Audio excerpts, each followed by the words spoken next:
안녕하세요. 사연 읽어주는 라디오입니다. 오늘도 여러분과 함께 할 수 있어 기쁩니다. 시작하기 전에 구독과 좋아요 부탁드립니다. 여러분의 작은 관심이 저희에게는 큰 힘이 됩니다.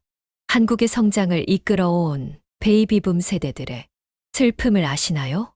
베이비붐 세대들은 국가와 자식들에게 모든 걸 바치며 살아가다 보니 미래와 자식들에게는 행복을 선물했지만 정작 본인들의 노후는 준비 못한 분들이 많다고 합니다. 그러다 보니 자식들의 도움을 받아서 살아가시는 분들이 정말 많습니다. 본인들도 돈을 벌고 싶지만 이 나이 먹고 어떻게 돈을 벌겠어? 라는 자괴감에 빠지는 경우가 정말 많습니다. 오늘은 베이비붐 세대들을 위한 특별한 사연을 준비했습니다. 84세 김순자 할머님께서 보내주신 인생의 마지막 전성기를 맞이하신 이야기입니다. 자식들에게 의지하면 돌아오는 건 상처뿐이다. 이런 제목을 보시면서 많은 분들이 공감하실 것 같습니다. 저는 오늘 이 사연을 통해 여러분께 진정한 노후의 행복이 무엇인지 들려드리고자 합니다. 안녕하세요. 저는 올해 84세 김순자입니다. 제가 이렇게 용기 내어 사연을 보내게 된 것은 저와 비슷한 처지에 계신 분들께 제가 깨달은 작은 진실을 나누고 싶어서입니다. 지금부터 들려드릴 이야기는 한 할머니의 늦은 깨달음과 새로운 시작에 관한 이야기입니다. 부디 끝까지 들어주시길 바랍니다. 저는 평생 자식들을 위해 살았습니다. 남편과 사별하고 나서도 혼자 힘으로 세 남매를 키워냈지요. 그 어려운 시절에도 저는 단 한 번도 흔들린 적이 없었습니다. 자식들이 잘 자랐어. 각자의 가정을 이루고 저마다의 삶을 살아가는 모습을 보는 것, 그것이 제 인생의 가장 큰 기쁨이었습니다. 하지만 제가 나이 들어 몸이 불편해지면서부터 모든 것이 달라지기 시작했습니다. 처음에는 큰딸이 저를 모시겠다고 했습니다. 효녀였던 큰딸이 그렇게 말해주어서 얼마나 기뻤는지 모릅니다. 하지만 제가 큰딸의 집으로 들어간 지 한 달도 채 되지 않아 며느리와의 갈등이 시작되었습니다. 어머니, 우리 애들 간식은 제가 알아서 할게요. 어머니께서 매번 사다 주시면 애들 식습관만 망가져요. 제가 손주들을 위해 정성스레 준비한 간식을 며느리는 한마디로 거절했습니다. 그 말이 얼마나 서럽던지. 그래서 둘째 아들 집으로 거처를 옮겼습니다. 둘째는 항상 어머니, 우리가 모실게요. 라고 말했으니까요. 하지만 현실은 달랐습니다. 어머니, 저희도 먹고 살기 바빠요. 요양원은 어떠세요? 거기가 어머니한테 더 좋을 것 같은데. 자식의 입에서 그런 말이 나올 줄은 꿈에도 생각하지 못했습니다. 막내는 아예 전화도 잘 받지 않았습니다. 엄마, 나중에 전화할게요. 지금 회사에서 바빠요. 언제나 이런 핑계로 전화를 끊었지요. 매일 밤 잠들기 전 저는 제 처지를 한탄했습니다. 내가 뭘 잘못했던 걸까? 자식들을 잘못 키운 걸까? 이런 생각만 하면서 눈물로 밤을 지새웠지요. 그러던 어느 날이었습니다. 둘째 며느리가 친구들과 통화하는 소리가 들렸어요. 시어머니 때문에 우리 신랑이 스트레스 받아서 얼른 요양원으로 모시고 싶은데 아직 건강하시다고 안 가시겠대. 그 순간 번개처럼 스치는 깨달음이 있었습니다. 아, 내가 자식들에게 짐이 되어가고 있구나. 내가 이렇게 계속 의지하다가는 자식들과의 정마저 다 잃게 되겠구나. 그날 밤 오랜만에 거울을 들여다보았습니다. 주름진 얼굴에 희끗한 머리카락. 하지만 그 눈빛만은 아직 초롱초롱 빛나고 있더군요. 아니야, 난 아직 할 수 있어. 떨리는 목소리로 혼잣말을 했습니다. 다음 날 아침 저는 일찍 일어나 둘째 며느리에게 편지 한 장을 남기고 제 작은 짐을 꾸렸습니다. 며느리야, 그동안 내가 폐만 끼쳤구나. 이제는 내 삶을 내가 살아보려고 해. 걱정하지 말거라. 떨리는 발걸음으로 집을 나서는 순간 이상하게도 마음이 한결 가벼워졌습니다. 그동안 제가 얼마나 무거운 짐을 지고 살았는지 그제서야 깨달았네요.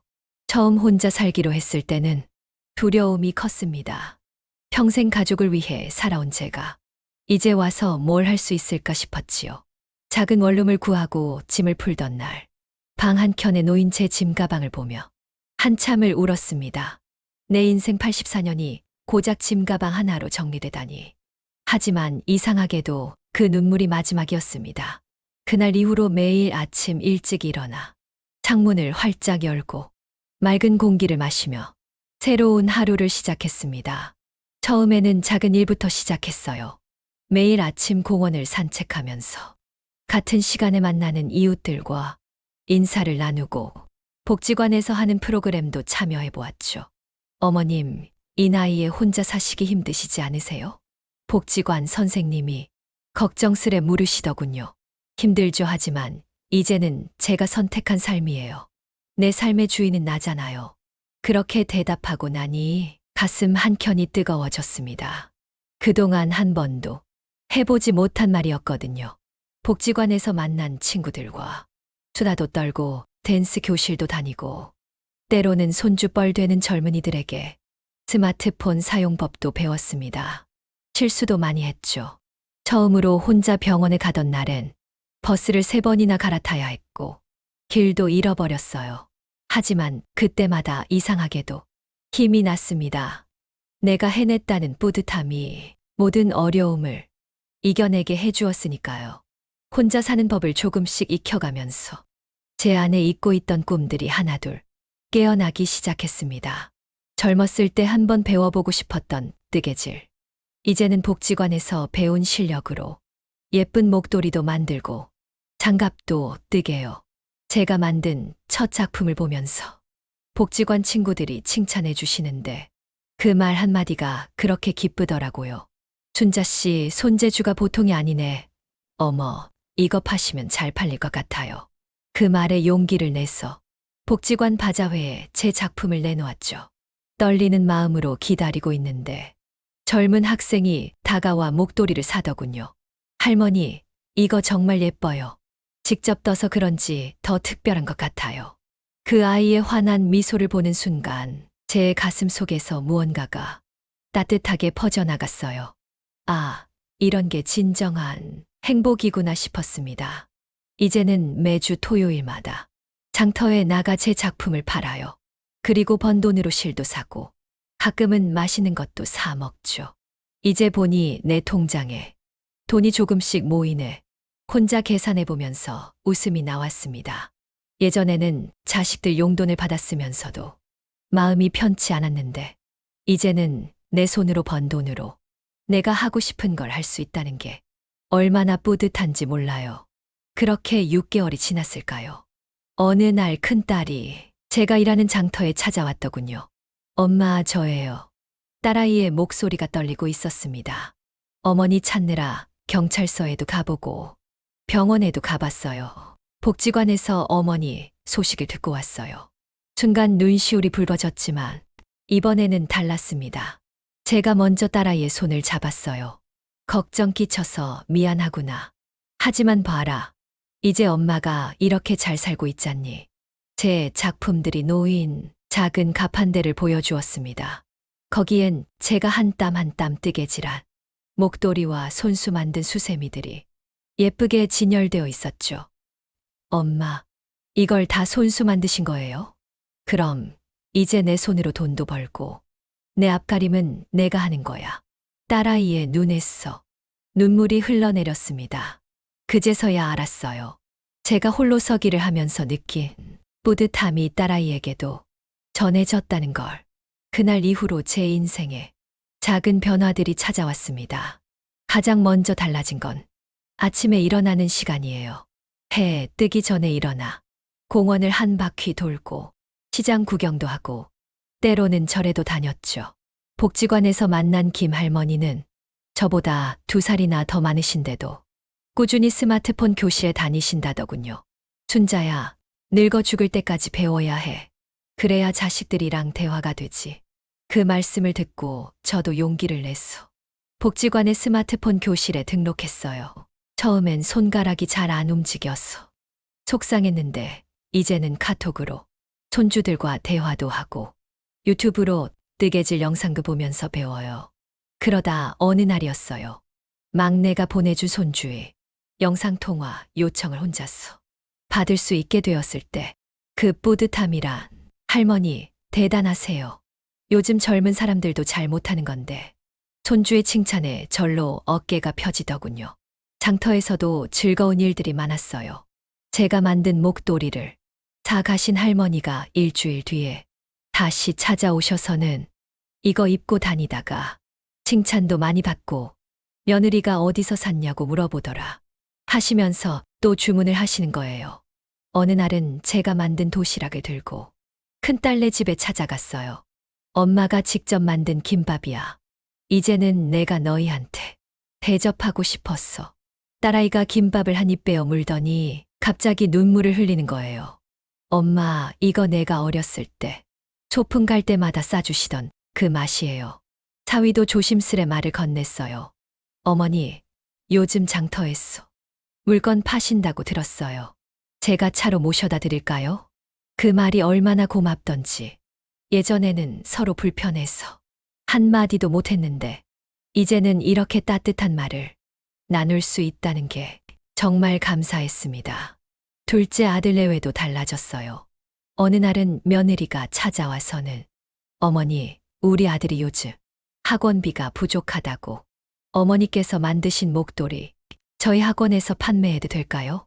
그렇게 시작된 인연으로 이제는 매달 며느리의 학원에 제가 만든 소품들을 납품하고 있어요. 며느리는 그걸 학부모들에게 자랑스레 소개하죠. 우리 시어머니께서 직접 만드신 거예요. 요즘은 이런 핸드메이드가 최고 인기랍니다. 막내는 제 생일을 잊지 않고 찾아왔어요. 엄마, 이제 뭐가 필요하세요? 제가 사드릴게요. 예전 같았으면 뭐든 사달라고 했을 텐데 이상하게도 그런 마음이 들지 않았어요. 난 이제 내가 이렇게 찾아와 주는 것만으로도 충분히 행복하단다. 우리 황혼이 아닌 새로운 빛 모임은 매주 수요일마다 복지관 한켠에서 만납니다. 처음엔 저를 포함해 5명이었는데 이제는 15명이나 되는 큰 모임이 되었죠. 80이 넘은 박 할머니는 70이 넘어 시작한 서예로 이제는 복지관에서 강사님이 되셨어요. 내 글씨를 보고 젊은이들이 배우러 온다니까. 이게 꿈이야 생시야. 75세 최할머니는 폐지를 주우시다 허리를 다치셔서 자식들 도움으로 편의점을 시작하셨는데 이제는 혼자서 가게를 꾸려나가세요. 이제는 내가 애들 용돈도 주고 명절 때 세뱃돈도 넉넉히 줄 수 있어. 우리 모임의 막내인 예순아호 김 여사는 남편과 사별하고 우울증으로 힘들어 하시다가 모임에 나오게 되셨어요. 요즘은 틈틈이 바리스타 공부를 하신대요. 나이 70에 카페 창업이 꿈이에요. 여러분들이 제 첫 손님 되어주세요. 우리는 서로의 이야기를 들으며 때로는 웃고 때로는 울고 그러다 또 용기를 얻어요. 어제보다 나은 오늘을 만들자. 이게 우리의 모임 구호예요. 모임 회원들과 함께 노인 일자리 박람회도 다녀오고 서로의 재능을 나누는 작은 장터도 열어요. 지난달에는 우리끼리 모은 회비로 요양원을 찾아가 작은 공연도 했답니다. 젊은 시절에는 경쟁자였을 사람들이 이제는 서로의 가장 든든한 지원군이 되어 함께 늙어가는 법을 배워가고 있어요. 제가 요즘 가장 행복한 순간을 말씀드릴게요. 매주 일요일 아침이면 우리 모임 회원들과 함께 동네 작은 도서관에서 그림책을 읽어줍니다. 처음에는 아이들이 몇 명 없었는데 이제는 30명이 넘는 아이들이 우리 할머니들의 이야기를 들으러 와요. 그림책을 읽어주면서 제 어린 시절 이야기도 들려주고 우리 때는 어땠는지도 말해주지요. 아이들이 제 무릎을 베고 누워 이야기를 들을 때면 마치 제 손주들 같아서 가슴이 따뜻해져요. 아이들은 우리를 동화할머니라고 부르는데 그 말을 들을 때마다 제가 아직도 누군가에게 필요한 사람이라는 게 실감이 납니다. 우리 모임의 이종숙 할머니는 매주 토요일마다 반찬 봉사를 하세요. 내가 만든 반찬 먹고 힘내라고 하면 그 사람들 얼굴에 피는 미소가 내 인생의 보약이야. 최연옥 할머니는 매달 첫째 주 월요일마다 지하철역에서 길 안내 봉사를 하신답니다. 허리가 좀 아프긴 해도 나보다 더 길 못 찾는 사람 도와주는 재미가 있지. 게다가 이제는 내가 이 동네 지리박사라니까.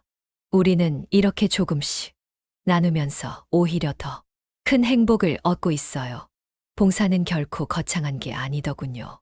내가 할 수 있는 작은 것부터 조금씩 시작하면 되는 거였어요. 김영순 할머니는 늘 이렇게 말씀하세요. 사람은 말이야. 끝까지 쓸모가 있어야 해. 내가 누군가에게 도움이 된다는 게 이 나이에 사는 가장 큰 기쁨이야. 이렇게 지난 1년을 돌아보니 제가 얼마나 많이 변화했는지 스스로도 놀라워요. 그리고 이제는 확실히 알게 되었습니다. 진정한 노후의 행복이 무엇인지. 그건 바로 나를 잃지 않는 것입니다. 나이 들었다고 해서, 자식이 있다고 해서, 경제력이 없다고 해서 내 삶의 주도권을 놓치면 안 되더군요. 이제는 자식들에게도 당당하게 말할 수 있어요. 이제 엄마는 혼자서도 잘 살 수 있단다. 너희들은 너희들의 삶을 살아라. 그랬더니 오히려 자식들이 더 자주 찾아오고 더 살갑게 대해줍니다. 서로에 대한 부담이 사라지니 진정한 사랑이 깊어지는 것 같아요. 여러분, 우리는 충분히 할 수 있습니다. 80이 넘어서도 새로운 것을 배울 수 있고 작지만 소중한 꿈을 이뤄낼 수 있어요. 저는 매일 아침 거울을 보며 다짐합니다. 오늘도 나는 성장하고 있다. 나는 여전히 쓸모 있는 사람이다. 나는 충분히 가치 있는 사람이다. 자식들을 위해 평생을 바친 우리지만 이제는 우리 자신을 위해 살아도 됩니다. 그게 오히려 자식들에게도 더 당당한 부모가 되는 길이더군요. 그리고 꼭 기억하세요. 우리에겐 아직 시간이 있습니다. 아직도 많은 것을 이룰 수 있고 새로운 꿈을 꿀 수 있습니다. 인생의 황혼이라고요? 아니요. 지금은 우리의 새로운 아침입니다. 두려워하지 마세요. 여러분의 삶은 여러분의 것이니까요. 이제 저는 매일 아침이 기다려집니다. 오늘은 또 어떤 새로운 일이 생길까? 어떤 사람을 만나게 될까? 무엇을 더 배우게 될까? 여러분도 저와 함께 이 새로운 여정을 시작하시지 않겠습니까? 아직 늦지 않았습니다. 지금 이 순간이 바로 시작입니다. 혹시 지금 이 이야기를 듣고 계신 분들 중에서 그래도 난 못할 거야 라고 생각하시는 분이 계신가요? 제가 여러분께 구체적인 방법을 알려드리고 싶어요. 첫걸음이 가장 어렵다는 걸 저도 잘 압니다. 저도 처음에는 두렵고 막막했으니까요. 하지만 이렇게 시작해 보세요. 먼저 가까운 복지관을 찾아가 보세요. 거기서 무료로 진행하는 프로그램들이 정말 많답니다. 스마트폰 교실, 미술 교실, 노래 교실. 저처럼 서툴러도 괜찮아요. 모두가 처음에는 초보였으니까요. 둘째로 작은 모임을 찾아보세요. 같은 처지의 친구가 생기면 힘든 일도 반으로 줄어든답니다. 우리 모임만 해도 처음에는 수줍어하시던 분들이 이제는 서로의 가장 든든한 지원군이 되었어요. 셋째로 용돈을 벌 수 있는 일을 찾아보세요. 복지관의 공공근로도 좋고 여러분의 취미를 활용해도 좋아요. 처음에는 적은 돈이라도 내가 번 돈으로 손주에게 과자 하나 사주는 그 기쁨이면 충분합니다. 넷째로 자식들에게 솔직하게 이야기하세요. 나도 이제 새로운 삶을 시작하고 싶어. 처음에는 걱정할 수도 있어요. 하지만 여러분이 조금씩 변화하는 모습을 보면 그들도 분명 이해하고 응원해 줄 거예요. 다섯째로 건강관리도 잊지 마세요. 아침 산책도 좋고 가벼운 체조도 좋아요.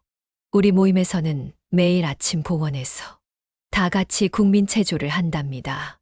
처음에는 무릎이 아파서 힘들었는데 이제는 그게 하루의 즐거움이 되었어요. 여섯째로 하고 싶은 걸 메모해 두세요. 저는 작은 수첩을 가지고 다니면서 배우고 싶은 것, 가보고 싶은 곳, 만들어보고 싶은 것들을 적어둡니다. 그리고 하나씩 잃어갈 때마다 작은 동그라미를 그려요. 그 동그라미가 쌓여갈수록 제 자신이 자랑스러워진답니다. 오늘 이 사연을 준비하면서 지난 시간들을 돌아보게 되었습니다. 자식들에게 짐이 될까 두려워하던 그때의 저는 이렇게 행복한 날들이 올 거라고는 상상도 못했을 거예요. 지금 이 이야기를 듣고 계신 여러분들 중에도 저와 비슷한 고민을 하신 분들이 많으실 거라고 생각합니다. 하지만 부디 기억해 주세요. 우리는 누구의 짐도 아닙니다. 우리는 여전히 꿈꿀 수 있고, 새로운 시작을 할 수 있고, 누군가에게 도움이 될 수 있는 소중한 존재라는 것을 제가 오늘 이렇게 용기를 내서 사연을 보낸 것도 고민하고 계신 분들께 작은 힘이 되고 싶어서입니다. 여러분의 새로운 시작을 응원합니다. 그리고 사연 읽어주는 라디오를 통해 제 이야기를 들려드릴 수 있어서 감사했습니다.